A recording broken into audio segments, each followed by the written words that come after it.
నమస్తే, welcome to idea news. ముందుగా బులెటిన్లో హెడ్లైన్ చూద్దాం. టిడ్కో గృహ సముదాయంలో వ్యక్తి ఆత్మహత్య. చిలకలూరుపేట ఎన్టీఆర్ నగర్లో శ్రీనివాస్ అనే వ్యక్తి ఫ్యాన్ కు ఉరి వేసుకొని ఆత్మహత్య.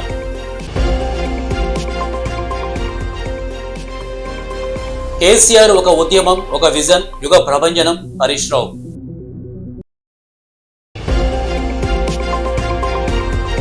జాగృతి నేతల అరెస్ట్ చేస్తున్న వీడియోలను జాగృతి కార్యాలయం ఉద్యోగి లక్ష్మణ్ ను కూడా అదుపులోకి తీసుకున్నారు. రేవంత్ రెడ్డి ఇలాకాలో తిరగబడ్డ సొంత పార్టీ నాయకులు. ముఖ్యమంత్రి రేవంత్ రెడ్డి అన్న తిరుపతి రెడ్డి క్యాన్వాయ్ పై కాంగ్రెస్ నేతలు కార్యకర్తలు రాళ్ల దాడి.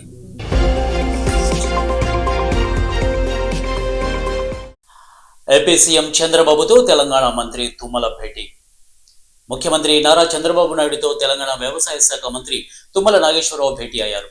రెండు రాష్ట్రాల మధ్య సమన్వయం, సహకారంతో పరిష్కరించాల్సిన పలు అంశాలను భేటీలో ప్రస్తావించారు. రెండు రాష్ట్రాల సరిహద్దు ప్రాంతాల్లో రోడ్లు, సాగునీటి ప్రాజెక్టులు, రైల్వే లైన్ల వంటి ప్రాజెక్టులను పూర్తి చేయడం ద్వారా తెలుగు రాష్ట్రాల ప్రజలకు లబ్ధి జరుగుతుందని తుమ్మల అభిప్రాయపడ్డారు. వీటికి సంబంధించిన పలు వివరాలకు ముఖ్యమంత్రికి ఆయన తెలియజేశారు. రెండు ప్రభుత్వాలు ఉన్నత స్థాయిలో సంప్రదింపుల ద్వారా ఈ సమస్యల పరిష్కారం జరుగుతుందని తుమ్మల నాగేశ్వరరావు తెలిపారు.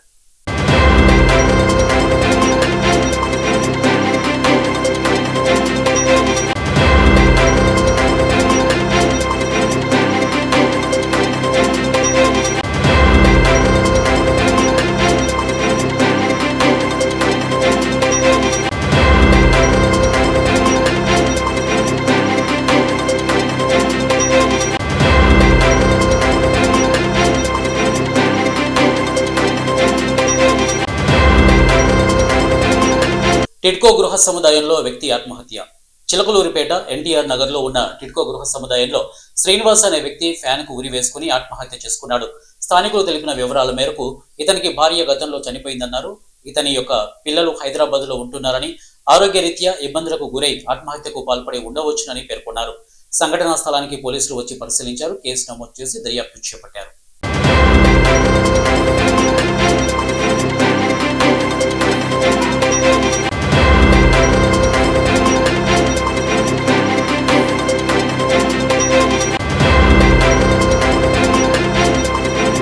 ఎమ్మెల్యే కోమటిరెడ్డి వ్యతిరేకంగా నినాదాలు. యాదాద్రి మునుగోడు ఎమ్మెల్యే కోమటిరెడ్డి రాజగోపాల్ రెడ్డికి ఎదురు దెబ్బ తగిలింది. సొంత పార్టీ నాయకుల వ్యతిరేకంగా నినాదాలు చేశారు.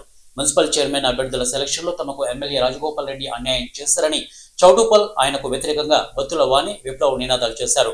పార్టీని నమ్ముకున్న వారికి ఎమ్మెల్యే తీవ్రంగా అన్యాయం చేశారని ఆరోపించారు. మెజార్టీతో గెలిచిన బత్తుల వాణిని చైర్మన్ గా ప్రకటించాలని 13వ వార్డు ప్రజలు డిమాండ్ చేశారు.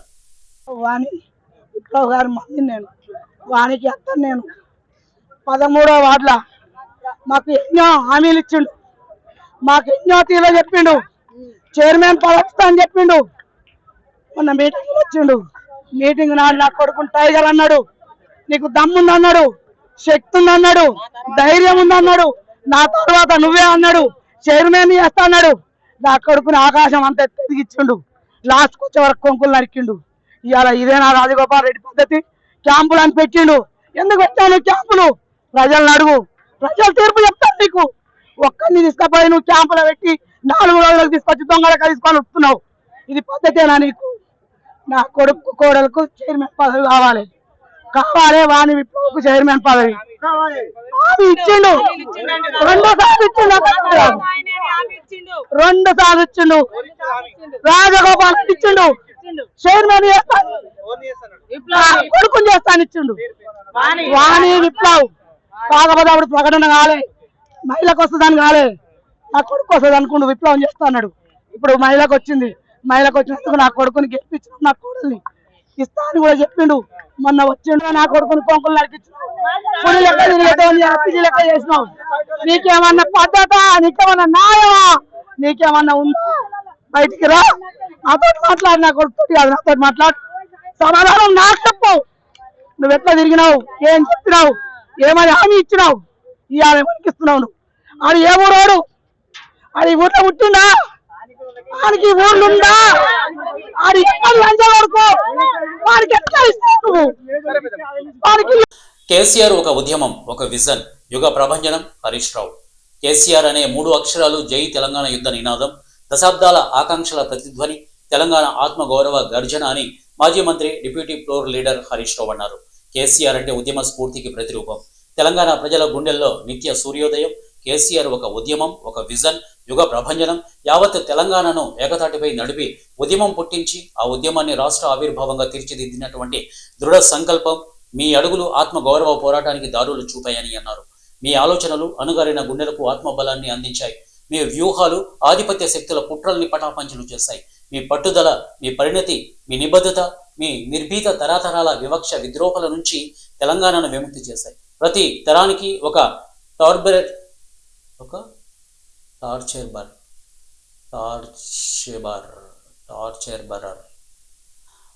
ప్రతి తరానికి ఒక టార్చరర్ ఉంటారు, కానీ తెలంగాణకే టార్చ్ బేరర్ మన కేసీఆర్. నా జీవిత ప్రయాణంలో మీరు కేవలం నా మేనమామ మాత్రమే కాదు, అంతకు మించి నా సర్వస్వం. మేనమామగా ఆశీర్వదించి అపారమైన ప్రేమను పంచారు. రాజకీయంగా నాకు ఓనమాలు దిద్దించి విలువలు నేర్పించి ప్రజాసేవలు నన్ను తీర్చిదిద్దారని అన్నారు. ఉద్యమ నిర్మాతగా, ప్రగతి ప్రదాతగా దేశ చరిత్రలో సువర్ణ అధ్యాయాన్ని లిఖించుకున్న మీ జన్మదినం తెలంగాణ ప్రజలకు పర్వదినం.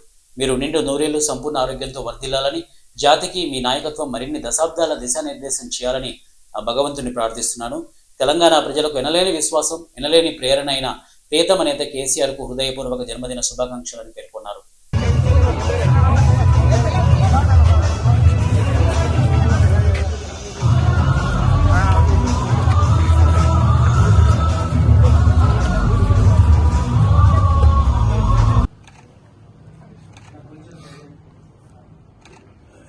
Okay sir.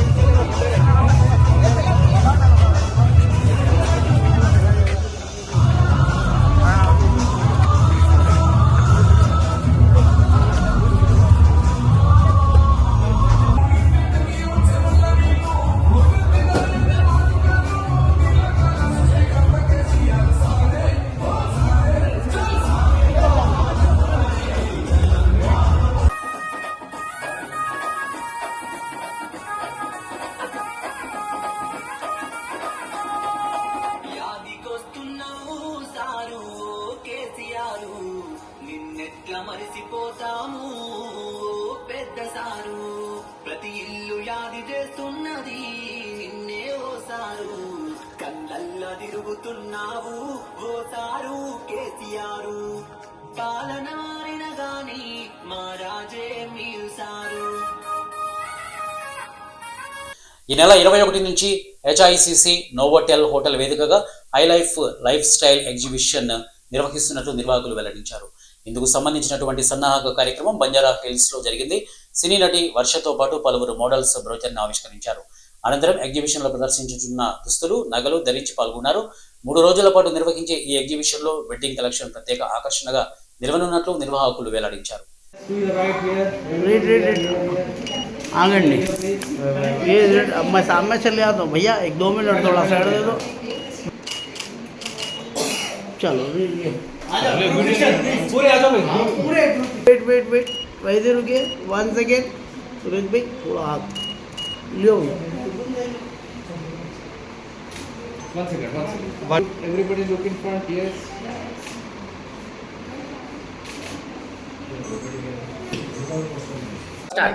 హాయ్ అందరికీ నమస్కారం. నేను ఉర్మిళ చౌహాన్. ఈ రోజు మీ అందరి కోసం ఒక స్పెషల్ న్యూస్ ఉంది.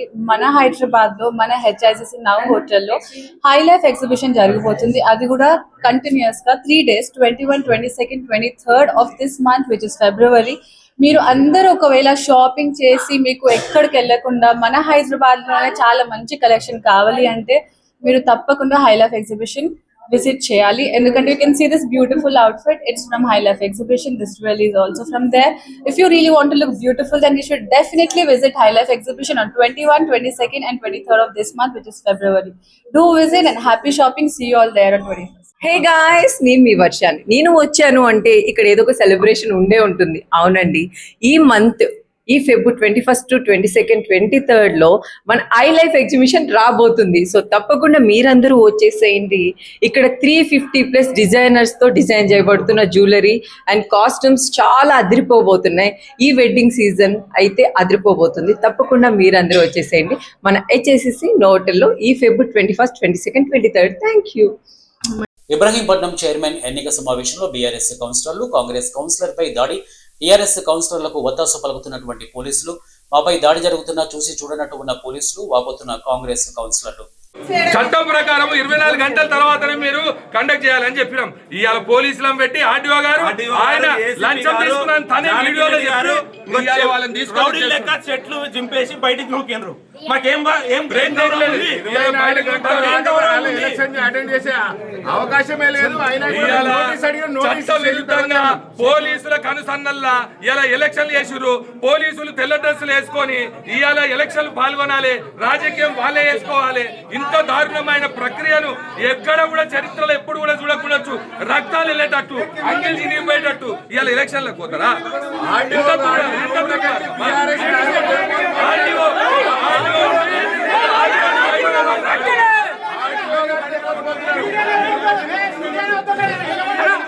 జాగృతి నేతల అరెస్ట్. హైదరాబాద్ బేగంపేటలోని ప్రజాభవన్ ముందు తెలంగాణ జాగృతి నాయకులు, మహిళలను పోలీసులు అరెస్టు చేశారు.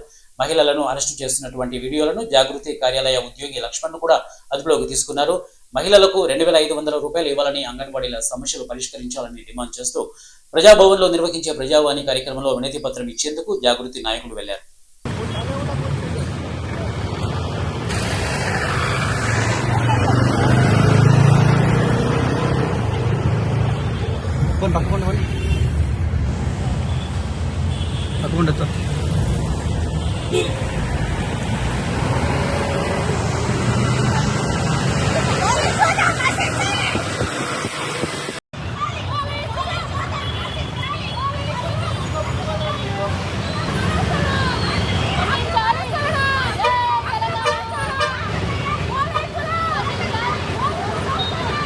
ఉత్కంఠకు తెరలేపుతున్నటువంటి ఇబ్రహీంపట్నం మున్సిపల్ చైర్మన్ ఎన్నిక. భారీ బందోబస్తు మధ్య చైర్మన్ ఎన్నిక. ఇప్పటి వరకు బీఆర్ఎస్ కౌన్సిలర్ అభ్యర్థి యాదగిరి ఆచూకీ లేదు. కుటుంబ సభ్యుల ఆందోళన. ఈ రోజు కూడా మున్సిపల్ ఆఫీస్ వచ్చిన కుటుంబ సభ్యులు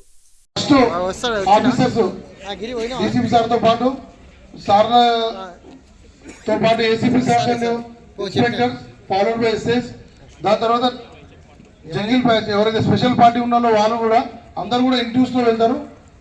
వాళ్ళ తర్వాత టీజీఎస్పీకి సంబంధించినటువంటి ఎన్నిస్ బెటాలియన్ వాళ్ళు platoon wise, then next civil force, last లో ఈ ఎస్ఓటి టీం ఉంటుంది. ఇది లైన్అప్ లో ఉంటుంది. దయచేసి అందరూ కూడా ఒక 1.5 గేమ్ కంటే ఎక్కువ ఉంటుంది. 1 గేమ్ ఉంటుంది ఇబ్రహీంపట్నం టౌన్ వరకే.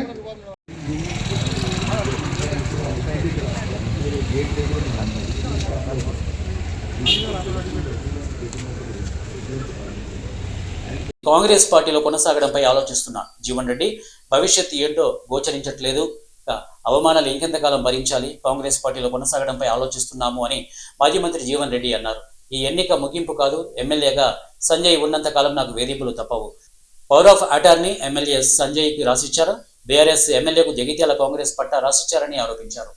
స్పీకర్ ఎమ్మెల్యే పార్టీ మారలేదు అంటున్నాడు. మరి ఎమ్మెల్యే సంసారం మాత్రమే కాంగ్రెస్ పార్టీతో చేస్తున్నాడు. అధినాయకత్వం కాంగ్రెస్ కార్యకర్తల మనోభావాలు గౌరవించాలి. జగిత్యాల ఇలా ఉంటే పార్టీ మారిన మరో 9 ప్రాంతాల్లో ఎలా ఉందో అని ఆయన అన్నారు. బాబు, ఒకటి నా గురించి పార్టీతో నాకున్న అనుబంధం తెలుసుకో. అంటే పార్టీలో కొనసాగటం అనేది ఆలోచించిన పరిస్థితి ఏర్పడుతుందంటూ నేను పార్టీలో కొనసాగడం. ఎందుకంటే ఇవాళ ఆయన ఊరు వచ్చి మా మీద ఆధిపత్యం చెలాయిస్తా అని చెప్పని మా కాంగ్రెస్ పార్టీ మీద ఆధిపత్యం చెలాయిస్తే, మా కార్యకర్తలు అజమాయి చెలాయిస్తే, మా హక్కులకు కాజేస్తే, కాంగ్రెస్ కార్యకర్తల యొక్క హక్కులను కాపాడలేక ఏం చేయాలి నేను? Please guide me, please guide me. Definitely అదే అందుకే బాధపడుతున్నాం అంటున్నా నేను. ఇప్పుడు ఈ శోభ ఇది ముగింపు కాదంటున్నా నేను. ఇట్లా ఈ విధమైన ఈ వేధింపులు అదే ఈ వేధింపులు సహిస్తూ ఎంతగా కొనసాగగలుగుతామా? నాకు నేను ఏదైతుందో, నా మనోవేదన ఏదైతుందో ఎక్స్ప్లెయిన్ చేస్తున్నా సార్. కెన్ ఏ కంటిన్యూ ఈ వేధింపులు భరించగలుగుతానా? ఎంతకాలం భరించగలుగుతా? దీని పరిష్కారం ఏంటి అనే నాకు నేను ఊహించలేకపోతున్నాను. నాకు నేను ఊహించుకోలేకపోతున్నా బాబు అంటున్నాను.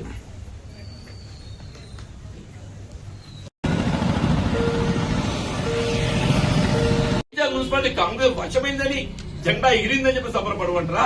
మళ్ళా అదే కొత్త సీసాలో పాత సారా,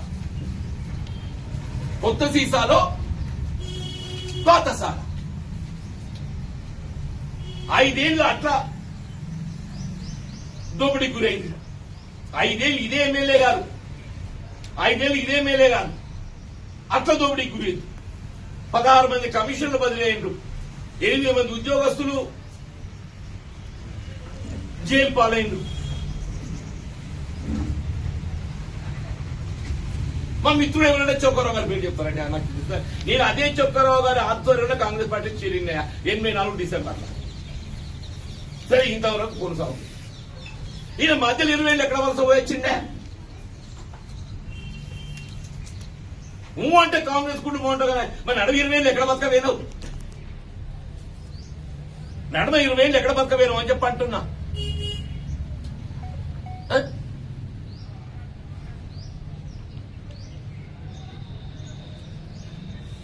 ఎందుకు ఎందుకు మా ఆత్మహత్యం దెబ్బతీస్తావు? ఎందుకు మా గోస పెడతావు? ఎందుకు మాతో చెల్లగాల ఆట ఆడుతున్నావు? It's a privilege right, it's a constitution right. మరి రాజ్యాంగ నిర్వచనం ఉన్నదా? ఒక రాజకీయ పార్టీకి వెళ్ళి ఎంపికై ఆ పార్టీలో కొనసాగుతూ ఇంకో రాజకీయ పార్టీతోని మరి దాన్ని ఏమో నాకు తెస్తలేదా? వాళ్ళు అంత పెద్ద వ్యవహారాలను జోక్యం చేసుకొని నువ్వు ఆధిపత్యం చేయాలని చూస్తే అది ఏమన్నట్టు? What it is? అట్లయినా నా రాజ్యాంగం నిర్వచించిందా? మరి అటువంటి ఆర్టికల్ జోడిస్తారా దానికి? ఇప్పుడు ఏమైపోయిందంటే జగిత్యాల తెలంగాణ రాష్ట్రంలో కొనసాగుతున్నటువంటి పరిస్థితి చూస్తుంటే, జగిత్యాల పరిస్థితి చూస్తుంటే టెన్షన్ ఇది ఆర్టికల్ జోడించాలి. నువ్వు హౌస్ లో ఓటు వేయడానికి మాత్రమే నీవు ఏ పార్టీ ఎంపికపడో ఆ పార్టీ. నువ్వు బయట ప్రపంచం లోపల నువ్వు ఏ పార్టీతో అంటగాగచ్చు, నువ్వు ఏ పార్టీతో అంటగాగచ్చు. అటువంటి ఏదైనా నిర్వచనం అందులో ఆర్టికల్ జోడించాలనిపిస్తుంది నాకు. మరి క్యాతన్పల్లిలో ఉద్రిక్తత, ఘర్షణ. మంచిర్యాల క్యాతనపల్లి మున్సిపాలిటీలో మరోసారి తీవ్ర ఉద్రిక్తత పరిస్థితి ఏర్పడింది. ఒకరిపై ఒకరు రాళ్లతో దాడి చేసుకోవడంతో పలువురికి తీవ్ర గాయాలయ్యాయి. పోటాపోటీగా నినాదాలు చేసుకున్నారు. కాంగ్రెస్, బీఆర్ఎస్ పార్టీల మధ్య ఘర్షణ వాతావరణం నెలకొంది. ఇరు పార్టీల వారు పెద్ద ఎత్తున చేరుకోవడంతో ఉద్రిక్తంగా మారినటువంటి అంశం కాంగ్రెస్ పార్టీ దక్కించుకునేందుకు తీవ్ర ప్రయత్నాలు చేస్తోంది. అప్రజాస్వామికంగా గెలవాలని చూస్తోందని మాజీ ఎమ్మెల్యే బాలక సుమన్ ఆరోపించారు. రాళ్లు రువ్వడంతో ఓ కానిస్టేబుల్ కు గాయాలయ్యాయి. తమపై బీఆర్ఎస్ నాయకులు దాడి చేస్తున్నారు. పోలీసులపై రాళ్లు రువ్వడంతో లాఠీచార్జీ చేయాల్సి వచ్చిందని ఏసీపీ వెంకటేశ్వర్లు అన్నారు. కొంతమంది కాంగ్రెస్ కార్యకర్తల తలలు పగలడంతో వారిని ఆసుపత్రికి తరలించారు.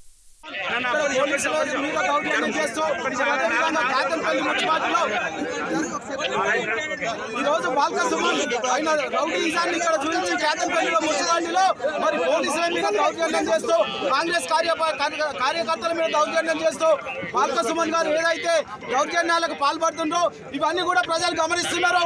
కాంగ్రెస్ ప్రభుత్వం వచ్చిన తర్వాత చెన్నూరు నియోజకవర్గం అభివృద్ధి చేస్తున్నటువంటి వివేక్ వెంకట స్వామిని చూసి ఓర్వలేక మరి ఇదే బాల్క సుమన్ రౌడీజాన్ని ఇక్కడ చెన్నూరు కాన్స్టిట్యూన్సీ లో చూపించి మరి చెన్నూరులో ఉన్న ప్రజలను భయభ్రాంతులకు గురి చేస్తున్నాడు.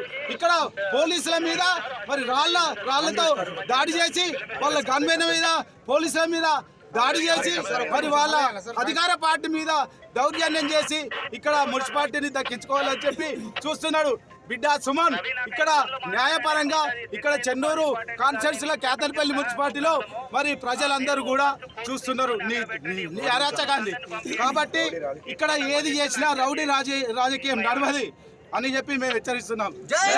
మదనపల్లె బాలిక రిషిక ప్రియాను హత్య చేసిన ప్రదేశంలో ఉద్రిక్తత. వందలాదిగా తరలి వచ్చిన స్థానికులు, హిజ్రాలు సైతం రంగప్రవేశం. అంతకుని అప్పగించాలని డిమాండ్ చేస్తూ నినాదాలు. ప్రజాకోర్టులో నిందితుడిని శిక్షించాలని సిపిఐ నాయకులు సాంబా డిమాండ్ చేశారు.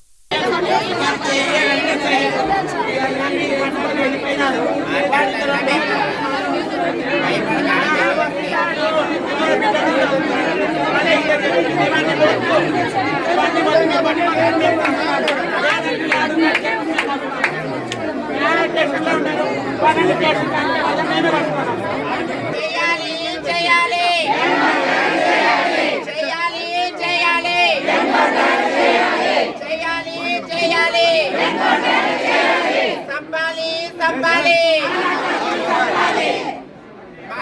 అగ్ని ప్రమాద బాధితులను పరామర్శించినటువంటి ఎంపీ హరీష్ రాజోల్ మామిడి కుదురు ఆల్ క్యాస్ట్ కాలనీలో అగ్ని ప్రమాద ఘటనలో స్వరం కోల్పోయినటువంటి బాధిత కుటుంబాలను పరామర్శించినటువంటి అమలాపురం ఎంపీ హరీష్ బాలయోగి. ఈ సందర్భంగా హరీష్ మాట్లాడుతూ అగ్ని ప్రమాదం జరిగి కట్టుబట్టలతో రోడ్డున పడ్డ బాధిత కుటుంబాలకు కూటమి ప్రభుత్వం అండగా ఉంటుందని, ప్రస్తుతం ఉండటానికి 14 కుటుంబాలకు తాత్కాలికంగా ఇల్లు నిర్మించి 6 నెలల్లోపు ఇల్లు పట్టాలు ఇచ్చి ఒకే చోట అందరికీ శాశ్వత ఇల్లు నిర్మిస్తామని హామీ ఇచ్చారు. సీఎం చంద్రబాబు నాయుడు దృష్టికి తీసుకుని వెళ్లి 6 నెలల్లోపు ఇల్లు నిర్మాణం పూర్తి చేస్తామని వారు అన్నారు. ఇంకా మీరు 14 కుటుంబాలకు మీరు ఇవ్వాలంటే అది కాకుండా 11 కుటుంబాలకు ఇంకా ఇల్లు 3 సెంటర్ ప్రకారం ఇవ్వాలి. ఇది కాకుండా ఇంకో 7 కుటుంబాలు దానికి ఎలా మీరు అసలు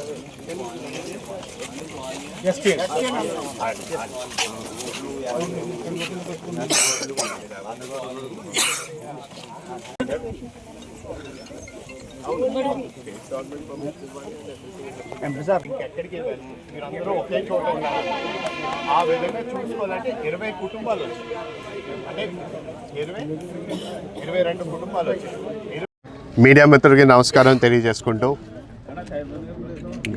గతంలోని జరిగిన మామిడికుదురు మండలం మామిడికుదురు గ్రామంలోని ఆల్ క్యాస్ట్ కాలనీలోని జరిగిన సంఘటనలోని గ్యాస్ సిలిండర్ పేలుడు వలన సుమారు ఒక 12 కుటుంబాలు వాళ్ళ ఇల్లు కోల్పోవడం జరిగింది. దానికి అప్పటికప్పుడే స్థానిక తెలుగుదేశం పార్టీ, లేకపోతే జనసేన పార్టీ, బీజేపీ పార్టీ నాయకులు, కార్యకర్తలు అందరూ కూడా వచ్చి ఆ కుటుంబాలని ఆదుకోవడం కూడా జరిగింది.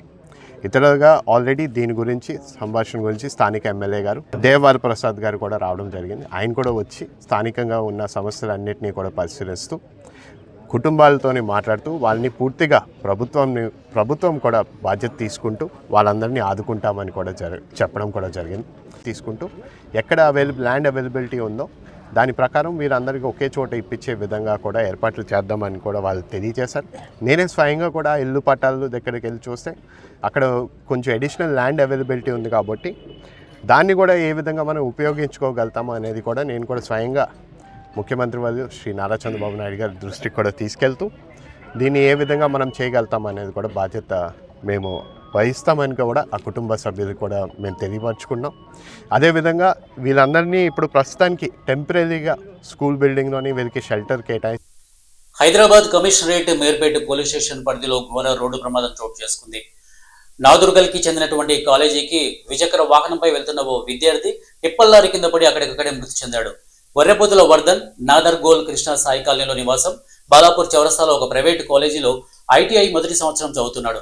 నాదర్గల్ నుండి బడగంపేట వైపు వెళ్లే AP04TT4717 నెంబర్ గల టిప్పర్ లారీని దాటే ప్రయత్నంలో రోడ్డు పక్కన నిలిపేసిన ఆటో ఒక్కసారిగా రోడ్డు మీదకి రావడంతో ఆటో తగిలి బైక్ అదుపు తప్పి లారీ ముందు చక్రాల కింద పడింది. ప్రమాదం అనంతరం సుమారు 50 మీటర్ల వరకు లారీ బైకర్ను ఈడ్చుకెళ్లినట్లు సీసీ కెమెరాలు నమోదయ్యాయి. సమాచారం అందుకున్న మీర్పేట పోలీస్ స్టేషన్ పోలీసులు సంఘటనా స్థలానికి చేరుకుని మృతదేహాన్ని స్వాధీనం చేసుకుని పోస్టుమార్టం నిమిత్తం ఉస్మానియా ఆసుపత్రికి తరలించారు. సీసీ కెమెరాలో రికార్డ్ అయిన దృశ్యాలు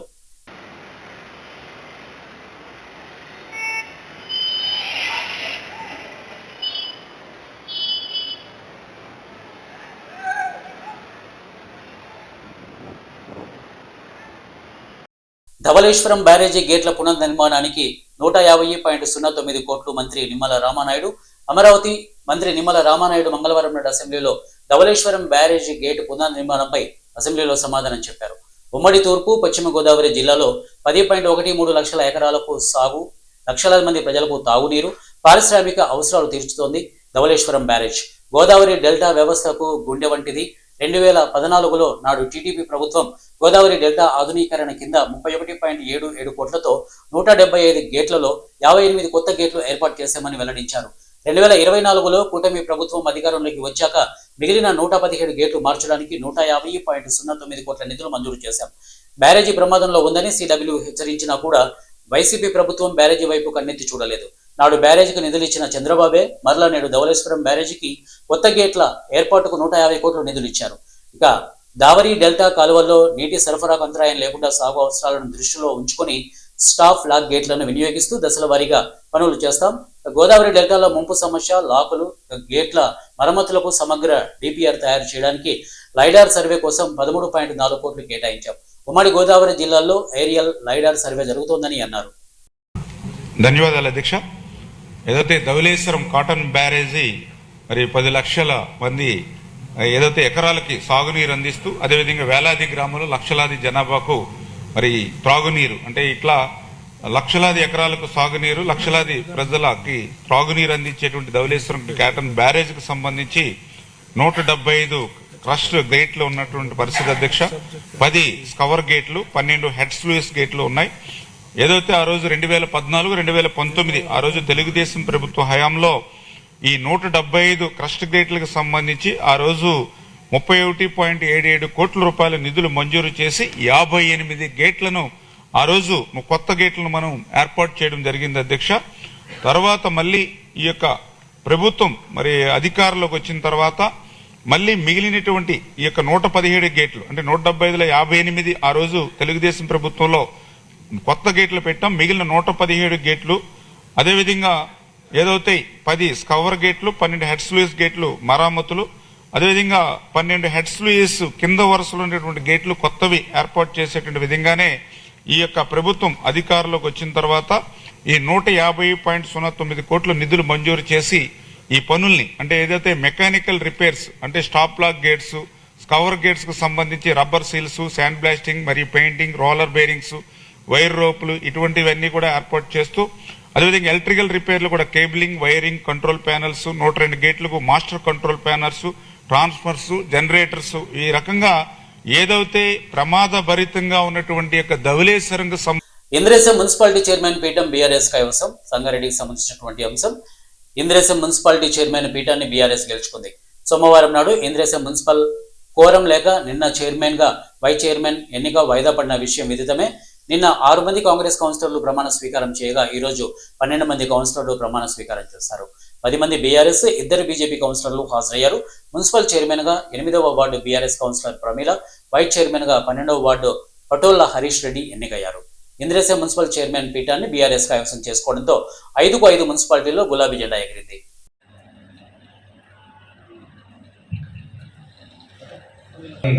ప్రమాణ స్వీకారానికి రావాల్సిందిగా కోరుచున్నాం. 13వ వార్డు యొక్క కౌన్సిలర్ పట్ల అంజలి గారిని సభా వేదిక సాధారణంగా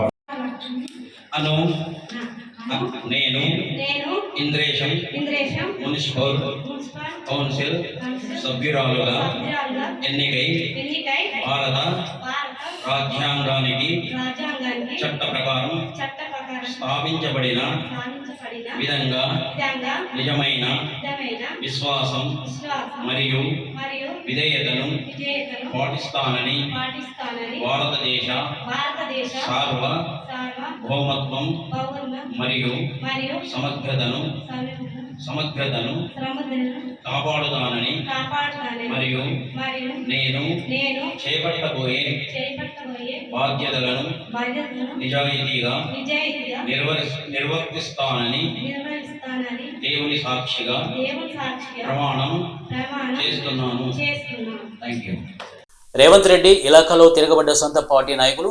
నారాయణపేటకు సంబంధించినటువంటి అంశం. ముఖ్యమంత్రి రేవంత్ రెడ్డి అన్న తిరుపతి రెడ్డి కాన్వాయ్పై కాంగ్రెస్ నేతలు, కార్యకర్తలు రాళ్లదాడి చేశారు.